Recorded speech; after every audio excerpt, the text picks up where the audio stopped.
क्या खूब कहा है कि लेके चले थे तूफान, ठोकरों का डर न था, संग था कारवां, बिछुड़ने का गम न था। आरज़ू थी साथ रहे उम्र भर, लेकिन मिलने का वक्त न था। कोशिशें तो बहुत की, मगर नजरें मिलाने का दम न था। आखिर क्यों दिया था गांधारी ने पाकिस्तान को श्राप, जिसे वह आज भी भोग रहा है। गांधारी महाभारत की वह अद्भुत नारी, जिसने आंखों की रोशनी होते हुए भी आजीवन अंधकार का व्रत लिया।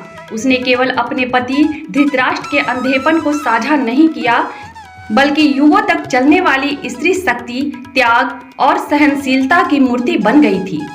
जब सारे राजमहल भोग विलास में डूबे थे, तब गांधारी अपने संकल्पों में तप रही थी। वह माँ जिसने 100 पुत्रों को जन्म दिया, हर पुत्र के लिए उसने यज्ञ किए, तप किए, आशीर्वाद मांगे, लेकिन अंत में महाभारत के युद्ध ने उसकी गोद सूनी कर दी।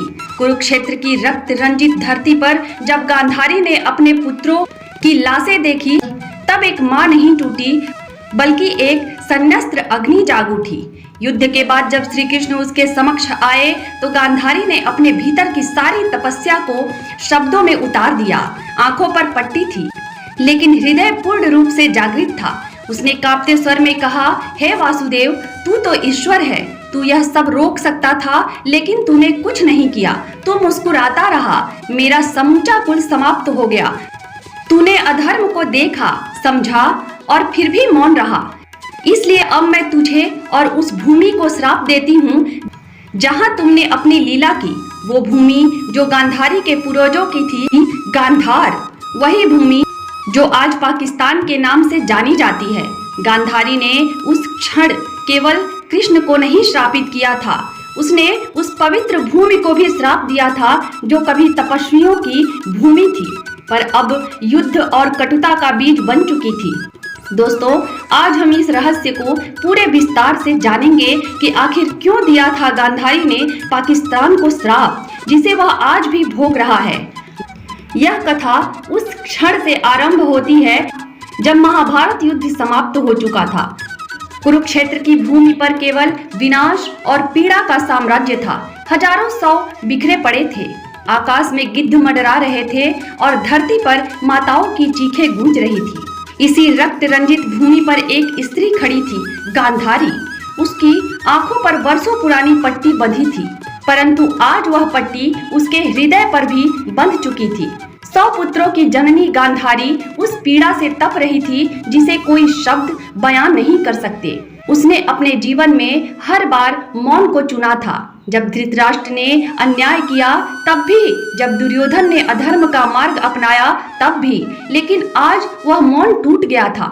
उसके हृदय से धधकती ज्वाला उठी थी और उस ज्वाला में जलकर एक श्राप निकला, ऐसा श्राप जिसने सिर्फ श्री कृष्ण के वंश को ही नहीं, बल्कि भविष्य की एक पूरी सभ्यता को अपने घेरे में ले लिया। उस क्षण गांधारी ने श्री कृष्ण को अपने सामने खड़ा पाया। श्री कृष्ण शांत थे, लेकिन गांधारी के भीतर तूफान था। उसने कहा, हे माधव, यदि तुम चाहते तो यह विनाश टल सकता था, तो तुम साक्षात नारायण होकर भी चुप रहे। तुम्हारे कारण मेरा कुल उजड़ गया। जिस प्रकार मेरी संतति मारी गई, उसी प्रकार तुम्हारी वंश भी समाप्त होगा। यह श्राप तो सभी जानते हैं, लेकिन इसी श्राप के गर्भ में एक और अग्नि छिपी थी, एक अग्नि जो उस भूमि की ओर प्रवाहित हो रही थी, जहां एक दिन भारत माता का एक टुकड़ा अलग होकर पाकिस्तान बनेगा। आज सोचेंगे गांधारी और पाकिस्तान का क्या संबंध, तो सुनिए। गांधारी केवल कुरु वंश की रानी नहीं थी, वह धर्म की संरक्षिका थी। उसके हृदय में जो पीड़ा थी, वह केवल एक माँ की नहीं थी, बल्कि एक राष्ट्र की, एक सभ्यता की पीड़ा थी। और उस क्षण जब उसने श्राप दिया, तब उसकी आत्मा ने भविष्य को भी देख लिया था। उसने देखा कि भविष्य में भी ऐसे पुत्र जन्म लेंगे जो अधर्म को अपना मार्ग बनाएंगे, जो सत्य के विरुद्ध खड़े होंगे, जो धर्म की भूमि को रक्त से लाल करेंगे। और ठीक वैसा ही हुआ। सदियों बाद 1947 में भारत का विभाजन हुआ। एक भूखंड जिसे सदा से भारत माता का अंग माना गया था, उसे रक्त और आग की लकीरों से काट दिया गया। लाखों लोग मारे गए, स्त्रियों के साथ बलात्कार हुआ, बच्चे अनाथ हुए, मंदिर जले, गुरुद्वारे उजड़े, मस्जिदें लहूलुहान हुई। मानो गांधारी का श्राप उस दिन पूर्णता को प्राप्त कर रहा था। आज पाकिस्तान उसी भूमि पर बना है जो कभी ऋषियों की तपोभूमि थी।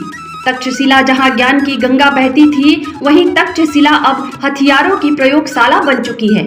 कभी जिस धरती पर विश्व को धर्म और संस्कृति की शिक्षा दी जाती थी, आज वही आतंकवाद की छाया है। जहां के नेता खुद असुरक्षा में जीते हैं, वहां का जनमानस घुटन में सांस लेता है, वहां भविष्य केवल भटकाव में है।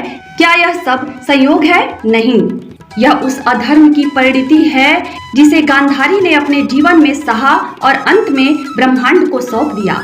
एक चेतावनी के रूप में उसने कहा था, अधर्म जब किसी राष्ट्र का आधार बन जाए तो वहां केवल विनाश उठता है, विकास नहीं। आज पाकिस्तान उसी श्राप का दंश झेल रहा है। आर्थिक संकट, आंतरिक संघर्ष, धार्मिक उग्रता, अंतरराष्ट्रीय अलगाव, यह सब उस श्राप की ज्वाला है जो गांधारी ने युगों पहले छोड़ी थी। एक माँ का श्राप कितना भयंकर होता है, यह हम श्री राम की कथा में भी देखते हैं। जब कैकेयी के एक गलत निर्णय से राम वनवास गए, लेकिन गांधारी का श्राप उस माँ का श्राप था जो अपनी आंखों पर पट्टी बांधकर जीवन भर मौन रही, और अंत में जब उसका सब कुछ छिन गया, तब उसके शब्द नहीं, उसकी आत्मा बोली। और आत्मा से निकले श्राप कभी व्यर्थ नहीं जाते। गांधारी के उस श्राप में केवल श्री कृष्ण का वंश नहीं डूबा, बल्कि जो भूमि धर्म कर्म की आधारशिला थी, वही भूमि जब अधर्म की प्रयोगशाला बनी, तब वह श्राप वहां भी उतर गया। पाकिस्तान आज उस माँ के शब्दों का जीवंत उदाहरण है। एक ऐसा राष्ट्र जो अपने ही बोए हुए विष को पीने को मजबूर है, जहां सत्य का स्थान झूठ ने ले लिया है और करुणा की जगह कट्टरता ने। और यह तब तक होता रहेगा जब तक वे गांधारी के उस मौन श्राप को नहीं पहचानेंगे, नहीं स्वीकारेंगे और अपने अधर्म को धर्म में नहीं बदलेंगे। क्योंकि गांधारी का श्राप कोई क्षणिक आवेश नहीं था, वह एक युग की चेतावनी थी कि धर्म को छोड़ेंगे तो विनाश निश्चित है। और यही कारण है कि पाकिस्तान आज भी गांधारी के उस श्राप को भोग रहा है।